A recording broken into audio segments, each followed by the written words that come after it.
Bonsoir et bienvenue sur Les Louves, la Web TV saison 2. Nous nous retrouvons une nouvelle fois dans les studios de Prestatech Événements pour cette 6e émission. Aujourd'hui, c'est avec Laura Urios, la libéraux de l'équipe, que nous allons passer cette demi-heure. Bonsoir Laura. Bonsoir. Merci Laura d'avoir accepté notre invitation pour ce soir. Je vous rappelle le déroulé de l'émission qui se compose de 3 parties. La première partie s'intitule La montée au filet, où Laura fera son autobiographie de son enfance à son arrivée au club de Saint-Dié. Ensuite, les bruits de vestiaire, où Laura ouvrira les portes de son appartement et de son quotidien à Piwi et Johanna, qui en feront un résumé à leur façon. Et enfin, le service attaque, on finira sur une note plus légère avec des questions-réponses. Et vu que Laura a beaucoup de choses à nous dire ce soir, on va commencer tout de suite après ça. C'est devenu une habitude et une bonne. À la veille de chaque match, nous recevons une nouvelle joueuse. Donc, pour rappel, demain, les Louves accueilleront les Panthères d'Évreux avec un coup d'envoi à 19h. Et à cette occasion, c'est Laura qui prend place sur le canapé. Comment vas-tu, Laura ? Très bien, merci. Très bien. Tu as passé une bonne semaine. Le retour d'Istres s'est bien passé ? Oui, ça va. Oui. On prépare dur le match contre Évreux, donc ça se passe bien. D'accord. On reviendra un petit peu plus tard dans l'émission sur ce week-end de Coupe de France. Donc, on attaque. Laura, tu remplaces Thaïs Daden au poste de libéraux cette année et tu fais donc également partie des nouvelles joueuses de la meute. Est-ce que tu veux bien te présenter à nos téléspectateurs et faire ton portrait à celles et ceux qui ne te connaîtraient pas, d'où tu viens, ton enfance, ton approche et ta venue au sport qui est le volley? D'accord. Moi, je m'appelle Laura Urios, j'ai 25 ans, bientôt 26.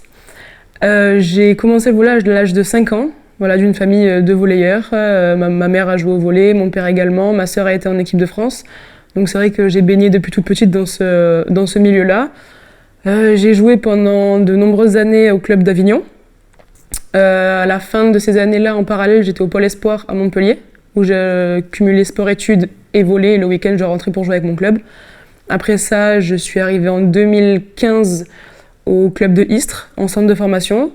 J'ai fait 7 ans au club de Istres et maintenant me voilà à Saint-Dié-des-Vosges. D'accord, donc tu as baigné dedans étant tout petite, tu as traîné à mon avis très tôt dans les gymnases à accompagner les sœurs, papa et maman. C'est un parcours vraiment de la formation et l'accession au niveau en fait, avec Pôle Espoir, les centres de formation et tout ça. Oui, exactement. Ça t'a tout de suite plu cette progression et cette évolution un peu fédérale dans la lignée fédération, quoi. Ça m'a toujours plu, surtout que même si j'ai une famille de volleyeurs, j'ai pas été obligée de faire ce sport-là. J'ai testé énormément de sports. Comme quoi, par exemple ? J'ai fait de la natation, du tennis, de l'athlétisme. Donc c'est vrai que j'ai testé beaucoup de sports. Et en fait, arrivé à un moment donné, justement avant de rentrer au Pôle Espoir, je cumulais et volley et tennis. Et il a fallu que je fasse un choix entre les deux sports. Donc vers 15-16 ans à peu près. Voilà, et ouais. J'ai choisi le volley. Le volley, naturellement. Je pense qu'en plus, un peu tous ces sports à côté t'ont fait avoir une capacité physique, motrice et tout ça qui t'ont servi dans le volley. Les autres clubs, donc tu disais Avignon, Montpellier, Istres, et Montpellier en Pôle Espoir et après Saint-Dié. Directement, d'accord. Donc malgré ton jeune âge, tu as déjà pas mal voyagé et fait quel niveau à peu près les équipes? Avignon, j'ai joué jusqu'au National 3. Et après à Istres, c'était élite. Une année en pro, encore élite, et là, élite du coup. D'accord. Donc la première saison pro, à quel âge ? Première saison pro, c'était en 2020. D'accord, donc à 22-23 ans. Et comment c'est arrivé le fait de venir sur Saint-Dié ? Quelles raisons t'ont fait accepter le fait de venir dans les Vosges ? Moi, c'est vrai que j'ai fait 7 ans à Istres, et je sentais que j'avais besoin de changement, de voir autre chose. Et c'est vrai que Saint-Dié cherchait une libéraux. Du coup, le projet du club étant très intéressant et c'est un club qui se développe de plus en plus, ça m'a attiré. Donc j'ai eu Manu au téléphone, on a parlé et puis... Et tu étais venu jouer à Saint-Dié et tu avais déjà fait un petit peu connaissance avec le Palais Omnisport la saison dernière, je crois. La saison dernière, oui. C'est ça, je me rappelle. Ouais. Je me rappelle. On demande toujours un petit peu les filles, comment elles ont été recrutées. Est-ce que tu travailles avec un agent ou tu as vu directement avec Manu ?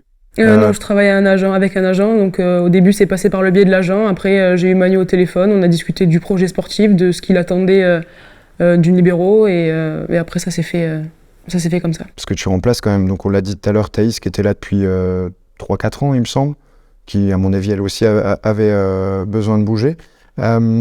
Comment s'est passée ton installation, ton intégration? On a dit que tu fais partie des nouvelles joueuses. Il y en a 3 qui restaient de la saison dernière. Comment ça s'est passé avec les nouvelles arrivantes dans les appartements? Très très bien. Ouais. Très très bien. Le groupe s'est très bien entendu dès le début. On avait l'avantage aussi qu'on a un groupe qui parle quasiment que français. Ouais, donc c'est vrai que pour la communication, c'est beaucoup plus facile. Et non, ça s'est super bien passé. La colocation, c'est toi qui avais choisi d'être avec Yaremis ou... Non, ça s'est fait comme ça. Ça s'est fait comme et ça. Et ça se passe très bien. Ouais, on a vu Yaremis avec ses petits hobbies chez elle tranquillement. On va voir un petit peu sur le futur. Quels sont tes objectifs vis-à-vis de l'équipe?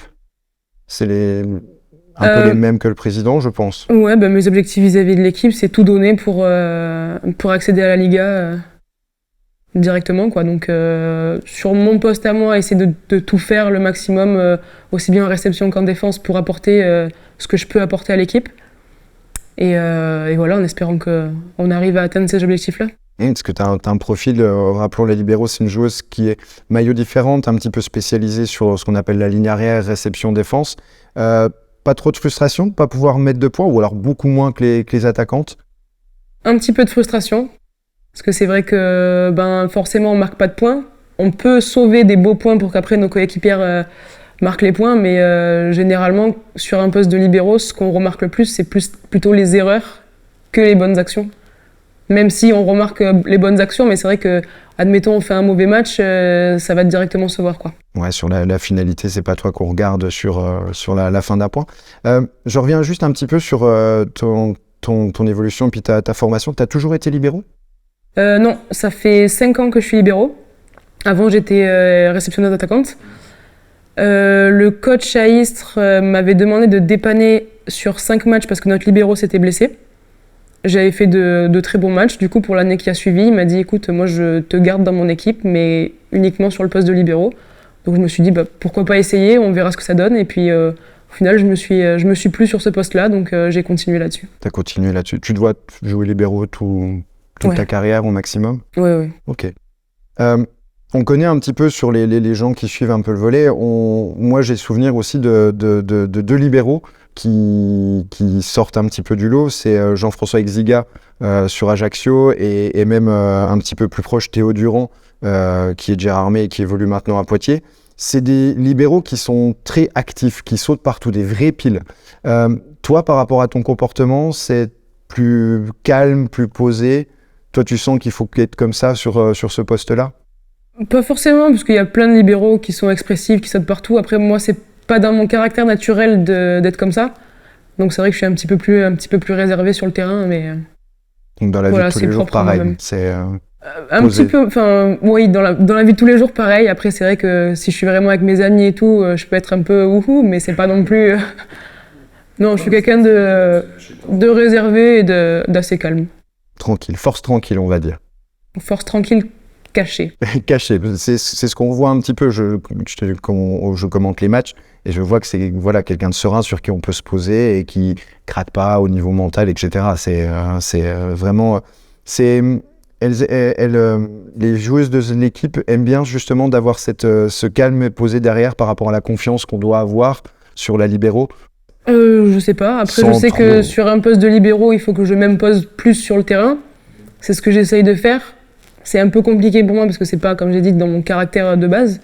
Mais j'essaye de le faire et j'espère que ça convient plus ou moins à l'équipe. Bon, ça a l'air d'aller. On rappelle, il y a eu juste une défaite il n'y a pas très longtemps en championnat contre Bordeaux, mais un début de saison et une continuité qui nous laisse avoir de belles ambitions pour la fin de saison. Merci Laura pour ces réponses de la première partie. Je pense qu'on a vu un peu les grandes lignes importantes de ta vie, de ta naissance et aujourd'hui en intégrant les Louves. Est-ce que on fait un petit retour sur le match de Coupe de France? C'était un week-end donc de Coupe de France fédérale samedi dernier. Quelques mots sur le match d'Istres. Je pense un petit peu de déception parce que ça faisait partie un des objectifs de la saison avec la montée et participer au Final Four.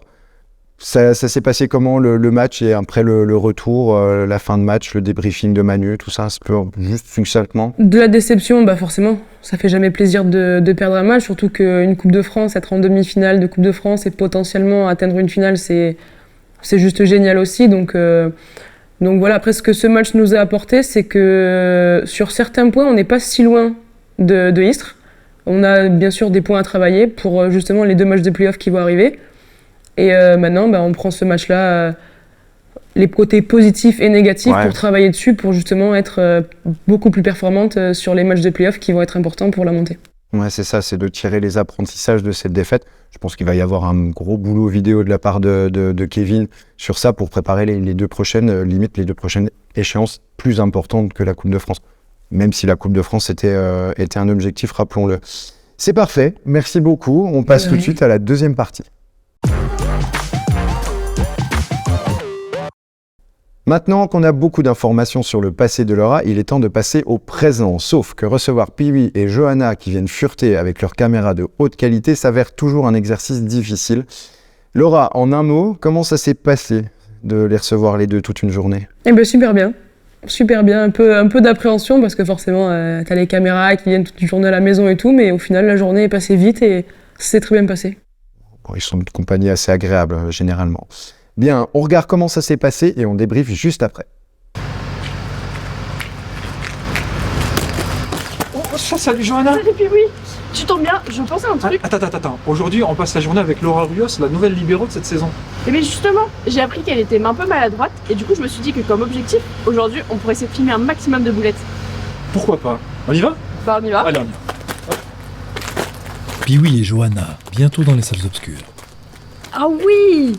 J'attends mon Gérard avec impatience. Allez, c'est parti. Merde, et puis moi je tiens 3 heures là. Je tiens 3 heures la sonnette. Ils étaient pas réveillés. Oh, d'accord. C'était ouvert. Ah.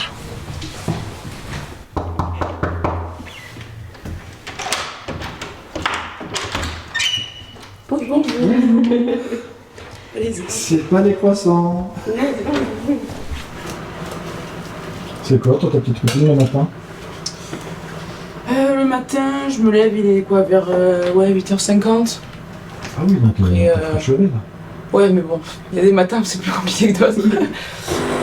Après, je me prépare tranquillement, petit café, puis après, c'est parti pour l'entraînement. Après 11h30, Manu Kiné. Donc on s'attend évidemment. Ouais. Bon, on va pas vous dévoiler le planning, on garde la surprise pour plus tard et on passe à la suite.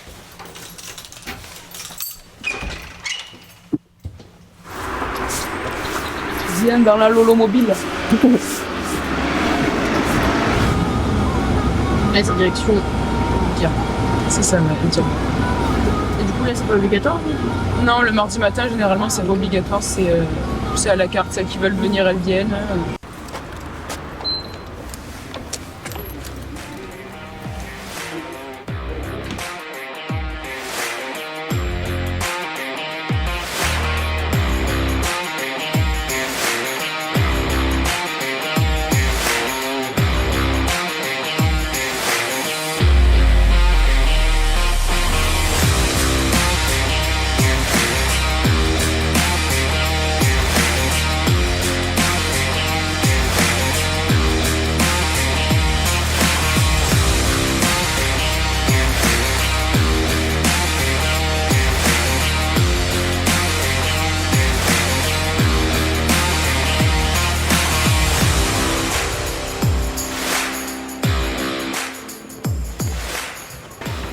Bon allez, à demain, Ous. Ça marche. À demain, Ous. Là, tu vas dire chez Manu ? Oui. Ouais. Non, il fait bon. Il fait bon, il fait juste moins 3 degrés quoi. Reste bien. Maître Manu Kiné entre en scène et c'est tout de suite beaucoup plus clair. T'as testé le Valsava ? Ouais, rien du tout. Ok. T'as fait la seg ? Non, j'ai pas testé la seg et on a fait on a fait pire que la seg, on a fait un slump. Et du coup ? Slump rien du tout. J'ai pas essayé par contre slump croisé ou la seg croisée. Perso, j'ai tout compris. Chais. Dans la position. Uber ne fait pas que vous amener d'un point A à un point B ou vous livrer des repas. Non. Il vous détend aussi vos lombaires. C'est ce que tu veux dire parce que les autres tests sont négatifs. Bah, là, ça ne va rien du tout. a une coordination de 87%. Bravo.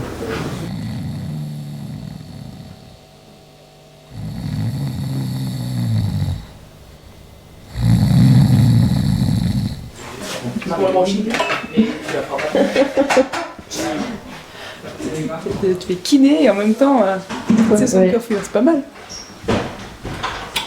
Oui.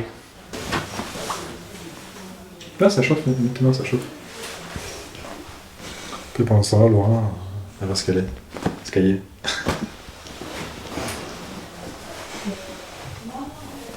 Du coup, vous avez un plan de jeu pour elle ou comment ça se passe?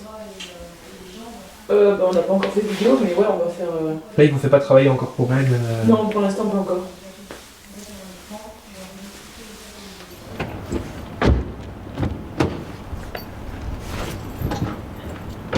Allez, au revoir. À tout à l'heure. Pas trop ce que je vais manger, midi. Flemme de préparer un truc, j'ai trop faim. Faire des pâtes carbo, ça va plus vite. Sinon, il y a Hubert.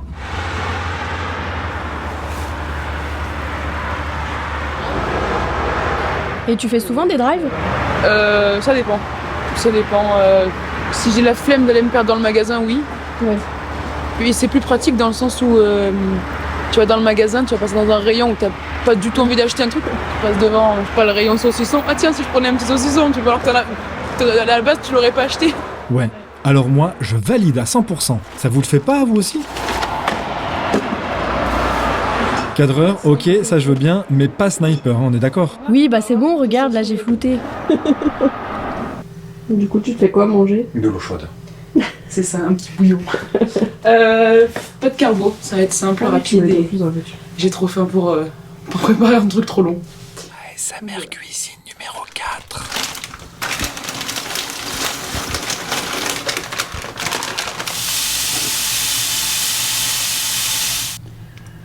Je sais pas comment les gens ils font leur pas de carbo, j'espère qu'on va pas m'insulter. Les Italiens. Ah ouais.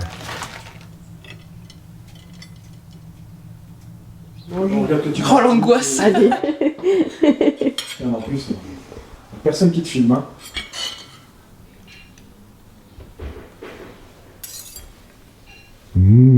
C'est bon. Super gênant. Bon appétit. Merci. J'ai faim. On va manger. Alors, on était où? Donc là, c'est l'heure des cours. On va la laisser un petit peu travailler. Pendant ce temps-là, nous, on bulle. C'est même pas vrai d'abord.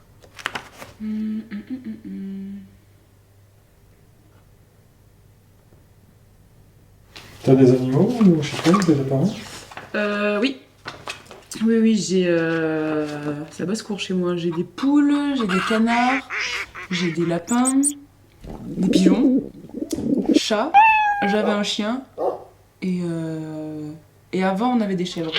Donc, j'ai toujours été, depuis toute petite, entourée d'animaux.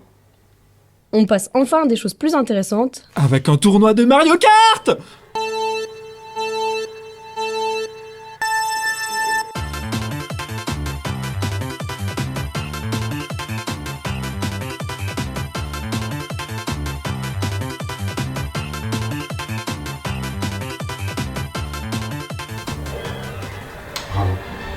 Merci. Première manche, victoire modeste de Laura. Place maintenant à la deuxième manche.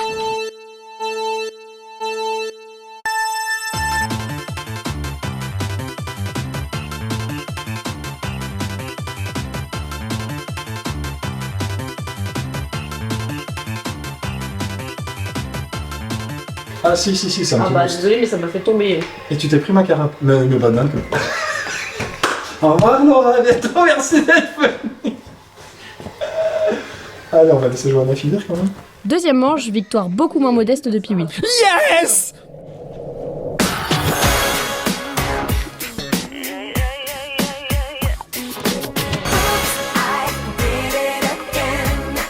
Let's go au volet. Oh baby, baby.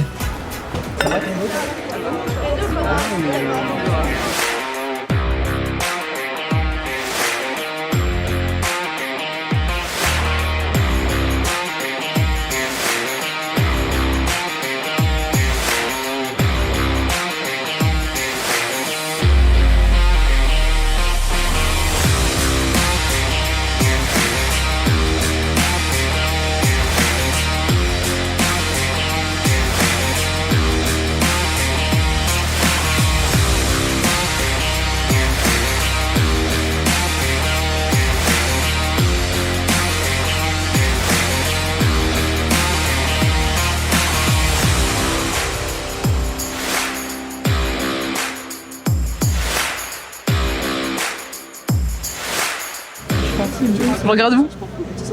Celle que tu veux. Écoute, tu peux mettre... Allez. Merci de m'avoir suivi et à demain. Voilà. Nous voici de retour sur le plateau. Laura, toujours en ma compagnie sur le canapé. Je vais te poser la même question qu'à Zoïla. Comment vous préparez cette journée avec Piwi et Johanna? Vous l'attendez avec impatience ou vous êtes content quand ça se termine? Je dirais pas qu'on l'attend avec impatience, mais c'est vrai que non, pas forcément content que ça se termine, mais au moins c'est pas c'est fait, mais au moins ça y est, on est passé. Et... Parce que je pense que vous en discutez un petit peu entre vous de cette fameuse journée, maintenant que tu es la 6e qu'on accueille maintenant. Je pense que chacune a dit les trucs à pas faire ou à pas dire, etc. Ouais, on en parle un peu entre nous de comment ça se passe. Après, c'est vrai que c'est pas évident quand on n'a pas l'habitude d'avoir des caméras qui nous suivent au quotidien, mais une fois qu'on les oublie, ça va. On va en apprendre un petit peu plus sur toi. Tu vas nous compléter un petit peu certains sujets qu'on a vus sur le reportage. On t'a vu en train de travailler. Alors, tu veux bien juste nous rappeler les études que tu fais dans le milieu animalier? Une formation d'auxiliaire vétérinaire. D'accord. Donc, au bout de 2 ans, quand j'ai fini la formation, je peux travailler en clinique vétérinaire ou en refuge. Voilà. Ok. On a entendu, surtout dans le reportage, tu as beaucoup d'animaux depuis toute petite? Oui, j'ai toujours eu énormément d'animaux chez mes parents, donc c'est vrai que depuis toute petite, j'adore les animaux, donc c'est vrai que c'est un secteur de métier qui m'intéresse beaucoup. Ok, là on voit clairement que tu prépares ta reconversion. C'est ça. Après ta carrière sportive. Ouais. On souhaite la plus longue possible. C'est pas trop dur de cumuler volet et études? Dur un peu dans le sens où la motivation, surtout quand c'est par correspondance, il faut arriver à la trouver. Donc c'est vrai que quand on rentre de l'entraînement, on se dit je vais travailler, planifier un peu la journée, mais si tu rentres de l'entraînement, que tu es un peu fatigué, c'est vrai que de trouver la motivation, de se forcer entre guillemets à travailler même avec la fatigue, c'est ça le plus compliqué. Ouais, de trouver l'automotivation. C'est un cursus d'1 an? 2 ans? 2 ans, d'accord, avec la mise à dispo des cours en distanciel. Ok. On a vu également que tu aimais les jeux vidéo. On a pu constater qu'il y avait une grosse rivalité entre Piwi et toi pendant que Johanna faisait de son mieux. À quand la revanche pour vous départager? On attend. On prend rendez-vous? On prend rendez-vous pour la date. Pour la date, d'accord. Vous êtes d'autres filles à aimer un peu les jeux vidéo dans l'équipe? En déplacement, on joue un petit peu, pareil, à Mario Kart. Ça nous fait passer les trajets qui sont longs, par exemple les 6 heures de train. C'est sûr que ça passe un petit peu plus vite quand on joue. Sur des consoles portatives dont nous tairons le nom. C'est sur cette dernière réponse que nous passons au service attaque. Merci beaucoup Laura pour toutes ces infos. Nous revoici ensemble pour cette toute dernière partie de l'émission. Laura est toujours avec nous. Tout se passe bien pour toi? Tout va très bien. C'est parfait. Avant de passer aux questions du service attaque, nous t'avons demandé de venir soit avec un objet ou de nous expliquer une routine ou une passion. Qu'est-ce que tu nous as préparé ce soir? J'ai pas forcément d'objet qui me suit au quotidien. Fétiche. C'est plus une routine, par exemple le jour de match. Ça va du réveil à la même heure, ensuite le décrassage, après le décrassage, même le repas. Quand c'est match à domicile, c'est toujours le même repas. C'est quel menu? Pas de carbo. Pas de carbo. Voilà, encore. pour les matchs à domicile, c'est toujours le même repas. Après, voilà, des petits rituels aussi avant la sieste, de regarder certaines vidéos. Après sieste, le rituel va aussi jusqu'à dans les vestiaires. Genouillère gauche avant genouillère droite, chaussure gauche avant chaussure droite. Donc c'est vrai que c'est toute la journée qui est un petit rituel jour de match. Bon, après, ça fait partie un peu de la préparation mentale du match, etc. C'est des routines qui font que on se met dans un état d'esprit pour la rencontre. Merci, impeccable. Laura, c'est maintenant l'heure du service attaque. Je te réexplique les règles. Je vais te faire 2 propositions. Il faudra que tu en choisisses l'une des 2. Je pourrais toi aussi te demander de les justifier. Et vous, à la maison, vous pouvez aussi tenter de deviner les réponses de Laura. Est-ce que tu es prête? Je suis prête. Alors, c'est parti. Numéro 1, Mont Ventoux ou Roche-Saint-Martin? Mont Ventoux. Pas encore Roche-Saint-Martin. Cocktail ou bière? Bière. Au cocktail de bière, on peut aussi. Encore de la gastronomie, fougasse au graton ou pâté lorrain? Fougasse au graton. Tu restes bien ancré, hein. Maintenant, on va parler de lieux. Palais des Papes ou cathédrale de Saint-Dié? Palais des Papes. On ne fait pas le point, j'ai l'impression. Voler en équipe ou voler en famille? Voler en équipe. Mer ou piscine? Les deux, ça se vaut, mais je dirais piscine. Piscine. Jean, chemise, basket ou robe talon? Jean, chemise, basket. On va partir dans la musique maintenant. M. Pokora ou Mireille Mathieu? M. Pokora. J'aimerais bien savoir l'origine de cette question. On va repartir sur le sport. Ballon de foot ou ballon de volley? Pareil, te justifier. Ballon de volley. Même si j'adore le foot, je pense être un petit peu meilleur au volley qu'au foot. Avec une équipe préférée? Marseille. Marseille, jamais les premiers. Réseaux sociaux, Instagram ou TikTok? Les deux, mais en ce moment plus TikTok. Tu as un compte? J'ai un Toi, compte. tu postes un petit peu, tu es active ou c'est juste... Ça m'arrive de poster, mais pas toute seule. Si j'ai des copines qui font des petits TikTok avec moi, oui, mais toute seule, j'ose pas pour l'instant poster. pour l'instant. Très bien, je te remercie. C'était la dernière question. Merci beaucoup. Est-ce que vous, chez vous, vous avez pu deviner les réponses de Laura? Nous en avons bientôt terminé avec toi, Laura. Mais en attendant, je vous rappelle que demain, les Louves accueillent les Panthères d'Évreux Volleyball, actuellement 4e au classement général de cette première phase. Laura, tu peux nous dire deux petits mots sur le match aller et cette équipe d'Évreux qui comporte, je vous rappelle, une ancienne Louve en la personne de Kendia Bakone. Comment ça s'était passé là-bas? On avait gagné 3-0 là-bas. On était très bien rentrés dans le match. On avait fait très peu de fautes, on avait fait le travail qu'il fallait faire, donc à nous d'arriver à reproduire la même chose pour repartir au moins avec 3 points. Et rebondir après la déconvenue de ce week-end. C'est le 14e match des Louves de ce championnat élite et le dernier des playoffs qui débuteront dans un mois, mais nous en reparlerons en temps et en heure. Les portes du POJC ouvriront à 18h pour un coup d'envoi à 19h. Soyez nombreuses et nombreux pour venir encourager votre équipe favorite. On compte sur vous, la saison n'est pas terminée. Pensez aussi à réserver vos places sur le site internet du club saint-dié-volley.eu. Si vous ne pouvez pas être présent, vous pourrez suivre la retransmission sur notre page Facebook, la chaîne YouTube et également Vosges TV. Je serai une nouvelle fois accompagné de Giannina et de Julie pour commenter la rencontre. Où que vous soyez, vous devez voir ce match. Laura, merci d'être venue. Tout s'est bien passé? Tout s'est très bien passé, merci à toi. C'est parfait. Quand bien même votre place en play-off est assurée, on n'attend pas moins une nouvelle victoire et de consolider cette première place qui en échappe. Je crois que c'est l'objectif de terminer la première phase. Et j'en profite aussi pour vous rappeler que pour suivre toute l'actualité des Louves ainsi que celle du club, abonnez-vous à nos différents réseaux sociaux dont l'adresse s'affiche en bas de votre écran. Et n'oubliez pas également la petite clochette pour recevoir les notifications de direct. Ce numéro 6 des Louves, la Web TV saison 2 est désormais terminé. Il ne me reste plus qu'à vous souhaiter une bonne soirée et à vous donner rendez-vous très prochainement pour une nouvelle émission toujours aux accents du Sud. Et cette fois-ci, je serai en compagnie de Lisa Lecouls. Bon match, au revoir et à très vite.